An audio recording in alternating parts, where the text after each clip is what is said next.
کہ نظریات کے پیچھے کوئی مادی نسب العین نہیں تھی.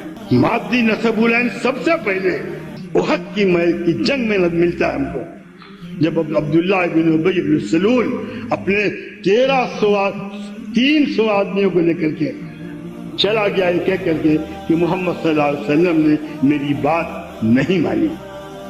آپ اس جملے کو یاد رکھیے، محمد صلی اللہ علیہ وسلم نے میری بات نہیں مانی. حضور کا نام الگ کر دیجئے، میری بات نہیں مانی. آج یہی ہو رہا ہے، میری بات نہیں مانی.